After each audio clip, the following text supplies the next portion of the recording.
Good afternoon, I am Shivakant. आज हम सन के बारे में पढ़ेंगे, सूर्य के बारे में, और इसमें देखेंगे कि इसका फॉर्मेशन कैसे हुआ और इसका स्ट्रक्चर कैसा है। ये सारी चीज़ें देखेंगे। ठीक है, तो पहले बेसिक से शुरू करते हैं कि भाई इसका मास क्या है। जैसे सन का मास जो है 1.989 इंटू 10⁻30 kg। ठीक है, ये मास देख लिया। और इसका वॉल्यूम जो है अर्थ के वॉल्यूम का 1.3 मिलियन टाइम्स है। जैसे ये वॉल्यूम ऑफ सन है जो million times volume of earth. ठीक है, ये वॉल्यूम देख लिया, मास देख लिया। अब देखते हैं कि इसका फॉर्मेशन कैसे हुआ। ओके, इसे इरेज कर रहा हूँ।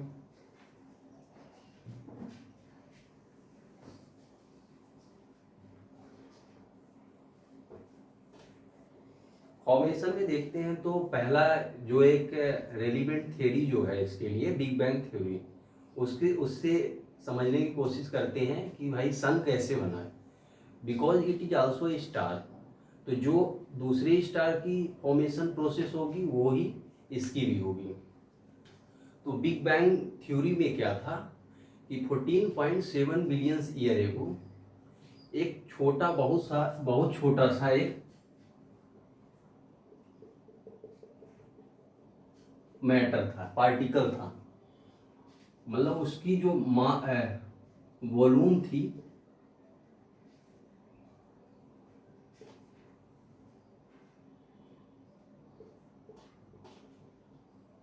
मतलब बहुत कम वॉल्यूम था, वॉल्यूम टेंड्स टू 0। और इसकी डेंसिटी जो थी इनफाइनाइट थी। और इसका टेम्परेचर जो था ये भी इनफाइनाइट था। तो 14.7 बिलियन ईयर एगो ये जो पार्टिकल है एक्सप्लोड हुआ,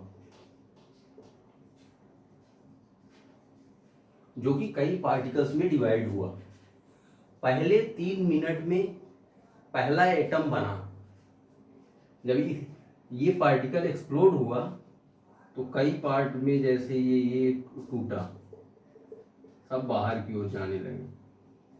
तो फर्स्ट 3 मिनट में क्या हुआ था, फर्स्ट एटम बना था। उसके बाद क्या हुआ कि टेम्परेचर बहुत हाई था और बाद में ऑलमोस्ट 3 मिलियन ईयर आफ्टर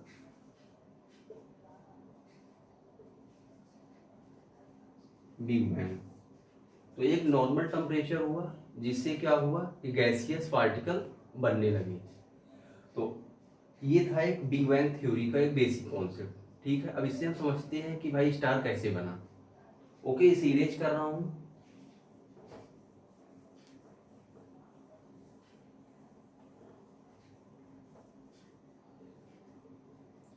जब ये पूरी तरह से गैसियस पार्टिकल चारों ओर फैल गए तो इनमें यूनिफॉर्म डिस्ट्रीब्यूशन नहीं था, कि मतलब पूरी हैफ हजार्ड वे में डिस्ट्रीब्यूटेड थे, कहीं ज़्यादा है कहीं कम है। तो जिससे क्या हुआ कि डिफरेंस इन डेंसिटी हुआ। डिफरेंस इन डेंसिटी से क्या हुआ कि डिफरेंस इन मास हुआ। और डिफरेंस इन मास से क्या हुआ, ग्रेविटेशनल पुल डेवलप हुआ। जिससे क्या हुआ कि हैवियर पार्टिकल कुछ छोटे थे, जो छोटे थे हैवियर की ओर खींचे आ रहे थे। ठीक, और जो बड़े थे उनकी ओर चारों ओर ये स्मॉलर पार्टिकल्स जो थे पूरी तरह अट्रैक्ट हो रहे थे। तो कुछ क्लम्प ऑफ गैसेस जो थी, जिसे हम बोलते हैं नेबुला, इस नेबुला में कोई ऐसी लोकेशन होगी, यहाँ मान लीजिए, यहाँ मान लीजिए, दो एग्जाम्पल के लिए, तो इस लोकेशन में मान लीजिए यहाँ डेंसिटी ज़्यादा है एज कम्पेयर टू दूसरी जगह, यहाँ भी डेंसिटी ज़्यादा है, तो जाहिर सी बात है यहाँ मास ज़्यादा होगा, यहाँ भी ज़्यादा होगा इसके सराउंडिंग से। जब मास ज़्यादा होगा ग्रेविटेशनल पुल के कारण जो भी गैसियस पार्टिकल होंगे इसकी ओर आने लगेंगे। जब गैसियस पार्टिकल उस कोई भी पर्टिकुलर लोकेशन की ओर आएंगे ग्रेविटेशनल अट्रैक्शन के कारण, लेकिन जैसे जैसे ये अंदर आएंगे तो ज़्यादा से ज़्यादा टकराव होगा, फ्रिक्शन के कारण टेम्परेचर बहुत हाई हो जाएगा। ठीक, जब वो टेम्परेचर बहुत हाई हो जाएगा, एक टाइम आया, इसे इरेज कर रहा हूँ, ठीक है नीचे बना देता हूँ, एक टाइम आया 4.5 बिलियन ईयर्स एगो, जो कि टेम्परेचर जो है इसका सफिशियंट इतना ज़्यादा हो गया कि हाइड्रोजन एटम हेलियम में फ्यूज हो सके, मतलब कि थर्मोन्यूक्लियर रिएक्शन, थर्मोफ्यूजन न्यूक्लियर रिएक्शन हो सके। तो यहाँ हाइड्रोजन जो है हेलियम में कन्वर्ट होने लगे, वहीं से क्या हुआ, सन एक स्टार बन गया। ठीक, अब हम आगे देखते हैं कि सन स्टार बना, कहाँ ये न्यूक्लियर रिएक्शन होती हैं और कितना इसका रेडियस में, कहाँ कैसे, इसे इरेज कर रहा हूँ।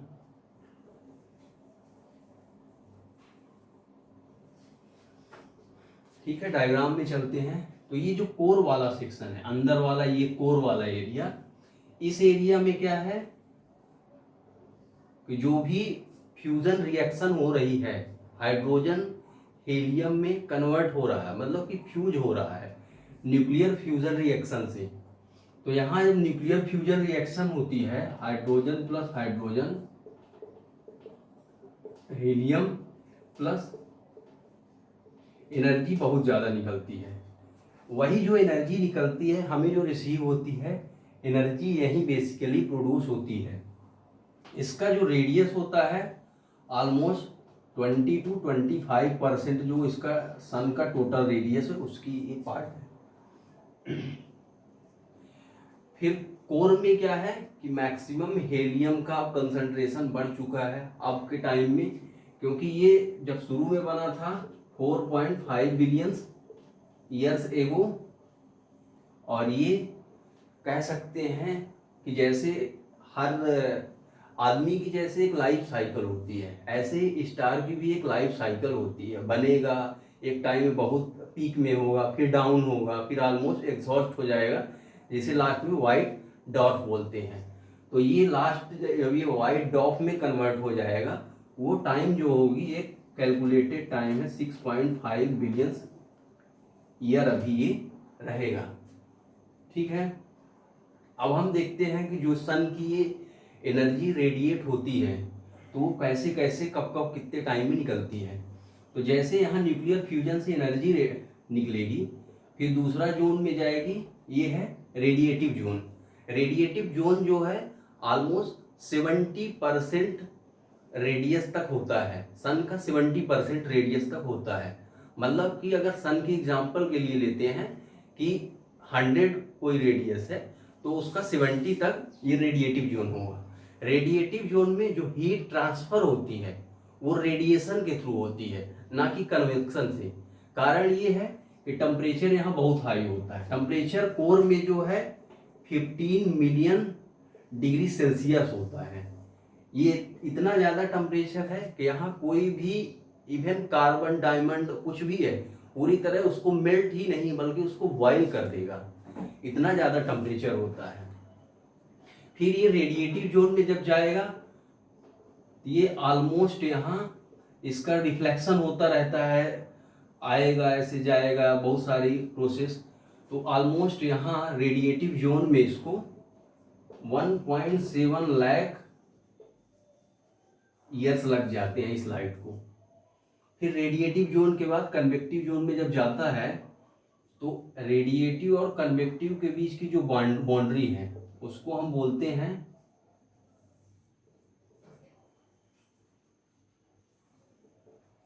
हैचुक्लाइन। और कन्वेक्टिव जोन में पहुंचते पहुंचते इसका टेम्परेचर हो जाता है 2 मिलियन डिग्री सेल्सियस। टेम्परेचर कम हो जाता है, जिससे क्या होता है, फिर कन्वेक्शन शुरू हो जाती है। अब ये कन्वेक्टिव जोन, ये तीन जो जोन है, कोर, रेडिएटिव जोन और कन्वेक्टिव जोन, ये सन का इनर पार्ट है। ठीक, अब हम इसे इरेज करते हैं। ठीक है,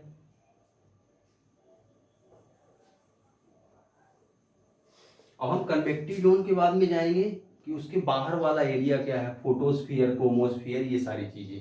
ठीक है, तो ये जो पार्ट है फोटोस्फियर और क्रोमोस्फियर, ये अपना विजिबल पार्ट है। विजिबल पार्ट दो है, एक है फोटोस्फियर,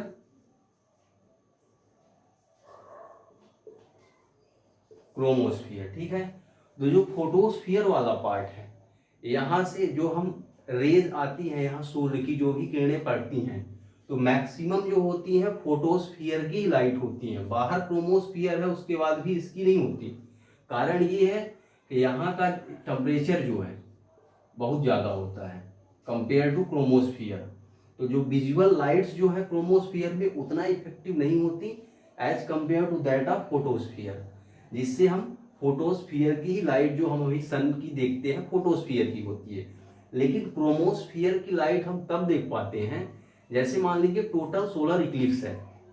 ठीक, टोटल सोलर इक्लिप्स में देखेंगे कि एक रिम जैसा होता है, रेड रिम चारों ओर। ठीक, तो जो रेड रिम है चारों ओर जो होता है, जैसे मान लीजिए ये सन हो गया, ठीक,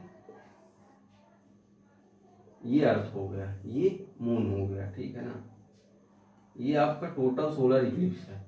तो मान लीजिए ये वाला पार्ट क्या था, फोटोस्फियर का। ठीक, ये वाला पार्ट तो हमें दिखेगा नहीं अर्थ में, ये वाला पार्ट पूरा हमें कौन सा दिखेगा, ये पूरा बाहर का जो होगा रिम जैसा, ये बाहर वाला पार्ट रेड कलर का, यही क्या है, टोटल सोलर इक्लिप्स के कंडीशन में ही ये रेड रिम जो दिखेगी वो क्रोमोस्फियर को हम देख पाएंगे। और टोटल सोलर इक्लिप्स के टाइम में ही हम, जो कोरोना होता है, ये इसका एक लेयर है बाहर की, गैसियस क्रोमोस्फियर के बाहर की है, तो इसको हम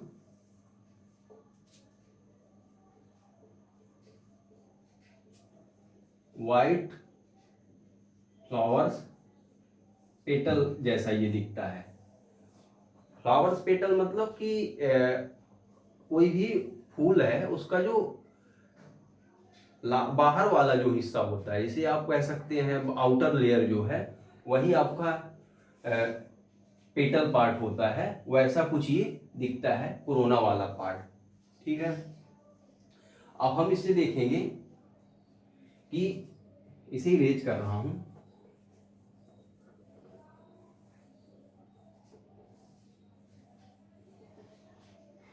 अब सन की क्या है कि जो भी है यहाँ की एक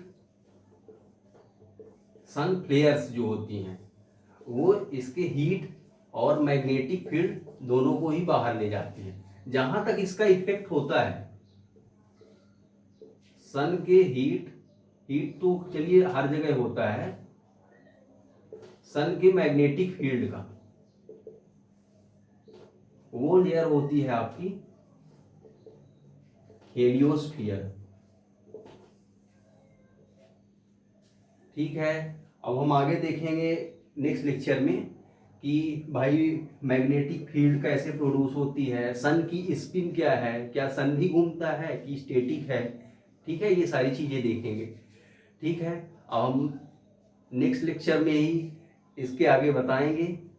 नमस्कार। नमस्कार।